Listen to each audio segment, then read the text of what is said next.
मानव ने खत खोलकर देखा तो सरदार की जगह पर नारंग का नाम देखकर चौंक गया। मानव ने औरत की ओर देखा और बोला, क्या नारंग तुम्हारा सरदार है? औरत ने मानव की ओर देखा और बोली, नहीं, वो मेरे पति हैं।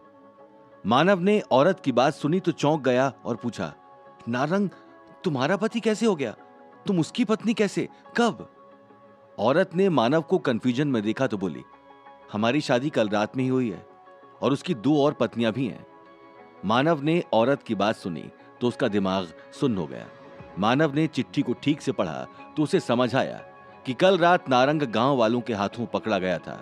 वो लोग नारंग को मारने वाले थे, लेकिन नारंग एक योद्धा था, तो उन लोगों ने नारंग को मारने के बजाय अपने गांव का सरदार घोषित कर दिया, क्योंकि मानव ने जिस आदमी को मारा था वो एक सरदार ही था।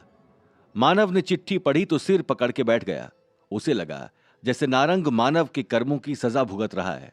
मानव ने हिम्मत करके चिट्ठी आगे पढ़ी तो नारंग ने लिखा था, जब ये लोग मुझे यहां का सरदार बनाकर लाए तो गद्दी के साथ में मुझे अपने उस पहले के सरदार की 3 पत्नियों को भी सौंप दिया। मैं यहां से भागना चाहता हूं, लेकिन अगर मैंने भागने की कोशिश की तो ये लोग मुझे पकड़कर जान से मार देंगे। तुम अनाज लेकर गरुड़ धाम चले जाओ, मेरे परिवार को संभालना। मैं मौका पाते ही आने की कोशिश करूंगा। इस औरत के हाथों कोई संदेश भिजवा देना, जिससे मुझे पता चल जाए कि चिट्ठी तुम तक पहुंच गई है। मानव ने चिट्ठी को मोड़कर अपनी जेब में रखा और औरत की तरफ देखते हुए बोला, जाकर अपने सरदार से कह देना कि बात सही था, वो लोग आजाद होने वाले हैं। औरत ने मानव की बात सुनी तो अजीब सा मुंह बनाते हुए बोली, ये तुम क्या कह रहे हो? तुम कौन से बाज के बारे में बात कर रहे हो? मानव ने औरत के बोलने के तरीके को देखा तो समझ गया कि औरत मानव को बहकाने की कोशिश कर रही है। मानव इधर उधर देखते हुए बोला, अपने सरदार से जाकर इतना कह देना, बाकी वो खुद समझ जाएगा। औरत मानव के हाथ को अपने हाथ में लेते हुए बोली, क्यों, तुम मेरे साथ नहीं चल रहे हो क्या? मानव ने धीरे से हाथ छुड़ाया और जवाब दिया, नहीं, मुझे कुछ जरूरी काम है, मेरे घर वाले मेरा इंतजार कर रहे हैं, तो मुझे जाना होगा। औरत ने मानव के सीने पर अपना हाथ रखा और उसके पास आते हुए बोली, अगर तुम चाहो तो तुम भी हमारे साथ हमारे गांव में रुक सकते हो, तुम्हें बड़ा मजा आएगा। मानव ने धीरे से औरत का हाथ पकड़ा और उसकी कलाई कसकर दबा दी और दांत पीसते हुए बोला, मैंने आपसे कहा ना कि मुझे जरूरी काम है और मुझे वापस जाना है, इसलिए जब तक मेरा दोस्त नारंग आपके पास है, आप मेरे दोस्त नारंग की खातिरदारी करें, मैं उसे जल्दी लेने आऊंगा। औरत ने गुस्से से भरकर मानव की तरफ देखा और चिल्लाते हुए बोली, अगर तुमने उसको गांव से ले जाने की कोशिश भी की तो न तुम जिंदा रहोगे न वो। फिर औरत ने अपने बगल से एक अंगूठी निकाली और मानव को पकड़ाते हुए आगे बोली, और ये रही तुम्हारे दोस्त की निशानी। घर जाने के बाद सबको यही बताना कि नारंग मर गया, वरना अगर कोई भी उसे लेने यहां दिखाई दिया तो नारंग की सबसे पहले मौत निश्चित है। मानव ने अंगूठी को देखा तो पहचान गया कि ये नारंग की ही अंगूठी है जो उसे शादी में पहनाई गई थी। मानव ने अंगूठी को कसकर मुट्ठी में भरा और बिना कुछ बोले ही सामान लेकर वहां से चल दिया। मानव रास्ते में पहुंचा तो झील के पास फिर वही अजगर मिला। इस बार वो पहले से ही किसी शिकार को खाने में मस्त था। नारंग ने मानव को पहले ही बताया था कि वापस आते समय किसी को कुछ नहीं देना होता है, इसलिए मानव एकदम निश्चिंत था। मानव अनाज से भरी 2 गाड़ियों के पीछे पीछे अपने घोड़े पर चल रहा था। चलते चलते मानव विराट नगर के उस मोड़ पर आ चुका था जहां पर उसे जाते समय बाज मिला था। मानव ने बाज की ओर देखा तो वो चुपचाप सड़क के किनारे बैठा हुआ था।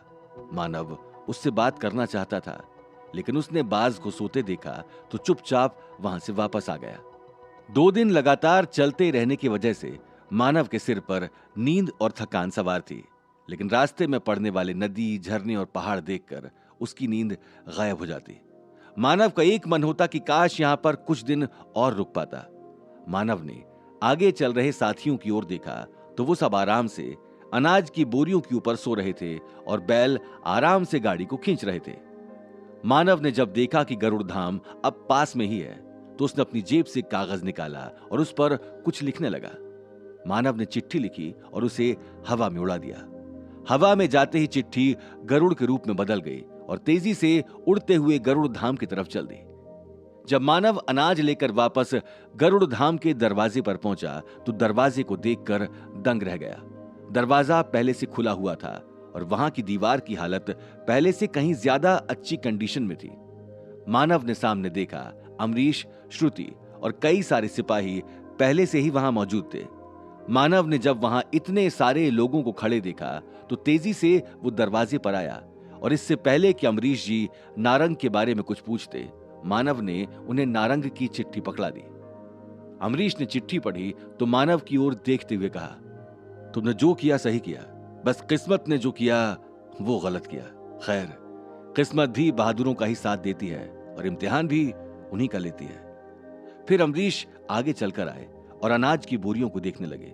अमरीश ने कुछ बोरी खोलकर अनाज की जांच की और वापस आकर मानव की पीठ ठोकते हुए बोले, तुमने अच्छा काम किया, अब जाओ, तुम कुछ देर आराम कर लो। फिर अपने पास में खड़े सिपाहियों की ओर देखा और कहा, इस गाड़ी को खाली कर दो और अनाज को गोदाम में भरवा दो। अमरीश ने मानव की ओर देखा और कहा, तुम जाकर आराम कर लो, फिर तुमसे कुछ जरूरी बात करनी है। मानव तुरंत ही बोला, आप बताइए ना, मैं एकदम ठीक हूं। अमरीश नाराजगी से अपना माथा सिकोड़ते हुए बोले, मैंने कहा ना कि आराम करने के बाद आना, तो अभी से क्यों जल्दी में पड़े हो?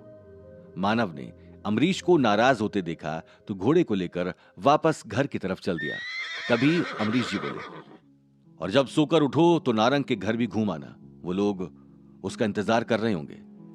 मानव ने अमरीश की ओर देखा और अटकते हुए बोला, लेकिन अमरीश जी, मैं उसके घर वालों से कहूंगा क्या? आप बड़े हैं, आप दल के सरदार हैं, ये जिम्मेदारी आपको ही लेनी चाहिए। अमरीश मानव के पास चलकर आए और उसके कंधे पर हाथ रखकर बोले, मैंने इस बीच घूम घूम कर शहर में लोगों को इतनी बुरी बुरी खबर सुनाई है कि मेरे अंदर का वो प्यार और ममता मर चुकी है। मैं अगर नारंग के घर गया तो उसके परिवार वालों को सिर्फ खबर देकर चलाऊंगा। तुम जाओगे तो तसल्ली भी दे पाओगे। मानव ने अमरीश की बात सुनी तो हां में सिर हिला दिया। मानव वापस चलकर घर के पास पहुंचा तो उसे रोशनी खड़ी मिल गई। मानव ने रोशनी को देखा तो चौंकते हुए पूछा, तुम ट्रेनिंग पर नहीं गई क्या? रोशनी हाथ में लिए बर्तन को वहीं पर रखते हुए बोली, इस बार नियम बदल गए हैं, अब योद्धाओं को यहीं पर ट्रेनिंग दी जाएगी। मानव ने जब रोशनी की बात सुनी तो उसे समझ आ गया कि रोशनी ऐसा क्यों कह रही है। गरुड़ धाम की खराब खस्ता हालत, योद्धाओं की कमी और पैसे की तंगी के चलते ही अमरीश जी ने यह फैसला लिया होगा। मानव ने अपनी कमर से एक खंजर निकाला और रोशनी की ओर बढ़ाते हुए बोला, ये लो तुम्हारा नया खिलौना। रोशनी ने खंजर को हाथ में लिया और इधर उधर उलट पुलट कर देखने लगी, फिर तेजी से चलाकर सामने पेड़ पर वार कर दिया। मानव ने रोशनी का निशाना देखा तो दंग रह गया। सोकर उठने के बाद मानव अब तरोताजा महसूस कर रहा था। मानव ने रोशनी से मंगाकर पानी पिया और कमरे की लिखा पढ़ी करने वाले अधिकारी से मिलने चल दिया। जिस कमरे में मानव रह रहा था वो 2 लोगों के लिए छोटा था। दादी के जाने के बाद अब रोशनी हमेशा ही मानव के पास रहती थी। जब तक मानव बाहर था तब तक कोई दिक्कत नहीं थी। मानव अधिकारी से मिलकर अपने और रोशनी के लिए बड़े कमरे की व्यवस्था करवाना चाहता था। मानव ने अधिकारी से अपने लिए बड़े कमरे की बात की तो उसने हामी में सिर हिला दिया और बोला कि मानव को जल्दी ही एक अच्छा और बड़ा कमरा मिल जाएगा। मानव को अचानक अमरीश जी की बात याद आई तो वह वहां से सीधा अमरीश जी के घर पहुंच गया और उनके पास पहुंचकर बोला, अमरीश जी, आपने कहा था कि शाम को आकर मिलना, बताइए कौन सी बात थी? अमरीश ने मानव को सामने रखी कुर्सी पर बैठने का इशारा किया और पालथी मारकर बैठते हुए कहा, तुमको ये तो ध्यान में होगा ही ना कि मार्च आने वाला है। मानव ने मार्च के बारे में सुना तो हामी में सिर हिलाते हुए बोला, हां, नारंग ने मुझे उस बारे में बताया था। अमरीश जी ने मानव के चेहरे की ओर देखते हुए कहा, तो तुमको क्या लगता है, तुम्हारी तैयारी कैसी है? मानव इस सवाल के लिए तैयार नहीं था। उसने अमरीश जी की तरफ देखा और कहा, तैयारी? कैसी तैयारी? मुझे तो इस बारे में कुछ पता ही नहीं था, तो मैं तैयारी कैसे करता और किस चीज की करता? गरुड़ धाम पर हुए हमले और फिर विराटनगर की यात्रा, मुझे तैयारी या अभ्यास करने का मौका ही कहां मिला? अमरीश जी उदास आवाज में बोले, मानवेंद्र, मार्च में जादूगर और योद्धाओं की शक्तियों की बहुत बड़ी प्रतियोगिता होने वाली है और तुमको इसमें भाग लेना होगा, तभी तुम्हारी योद्धा की रैंक आगे बढ़ पाएगी। मानव ने अमरीश जी की ओर देखा और कहा, हां, मुझे विराटनगर में इस बारे में जानकारी तो मिली थी, लेकिन ये होगा कैसे? मुझे उस बारे में कोई आइडिया नहीं है। अमरीश जी सामने रखे लोटे से पानी पीते हुए बोले, ये राजमहल में होने वाली सबसे बड़ी प्रतियोगिता है। इसमें आसपास के गांव, शहर, नगरों के सभी बड़े बड़े योद्धा और बड़े बड़े जादूगर आते हैं। उनको वहां पर अपना शक्ति प्रदर्शन करना होता है, अपने खून की जांच करवानी होती है, जिससे 5 तत्वों में से एक तत्व को वो अपनी शक्ति के रूप में चुन सकते हैं। फिर अमरीश मानव के उदास चेहरे की तरफ देखते हुए बोले, तुमको 5 तत्वों के बारे में तो पता है ना? मानव हिचकिचाते हुए बोला, धरती, आकाश, जल, अग्नि और वायु। अमरीश अपनी पगड़ी को उतारकर बिस्तर पर रखते हुए बोले, तुमको इन्हीं 5 तत्वों में से किसी एक तत्व को अपनी शक्ति बनाना होगा। जो शक्ति तुम्हें चुनेगी या जिसे तुम चुनोगे वही होगी तुम्हारी एनर्जी। मानव को ख्यालों में खोया देखकर अमरीश गुस्से में आ गए और चिल्लाते हुए बोले, तुम मेरी बात सुन भी रहे हो कि मैं ही पागलों की तरह बकता जा रहा हूं? अमरीश की भारी भरकम आवाज सुनकर मानव एकदम से चौंक गया और अचानक झटके से सिर हिलाते हुए बोला, माफ कीजिए अमरीश जी, मैं आपकी बात सुन रहा था लेकिन फिर दिमाग कहीं और चला गया। अमरीश मानव को देखते हुए बोले, बताओ क्या बात है जो तुमको प्रतियोगिता से भी ज्यादा परेशान कर रही है? मानव अटकते अटकते बोला, आप तो जानते ही हैं कि ओमकार और भद्रपाल मुझे पसंद नहीं करते हैं। पिछली बार वो मेरे ऊपर जासूस होने का आरोप भी लगा रहे थे और ऐसे में अगर मैं राजमहल जाता हूं तो मेरे लिए दिक्कत हो सकती है। हो सकता है वो किसी इल्जाम में मुझे फंसा ही दें या फिर मेरी शक्ति से छेड़छाड़ करके मुझे हरा दें। और फिर खून का टेस्ट, उसमें तो मैं सीधे सीधे पकड़ा जाऊंगा, क्योंकि आपको तो पता ही है ना कि मेरे अंदर 2 प्रकार के गुण हैं। खून की परीक्षा होते ही जान जाएंगे।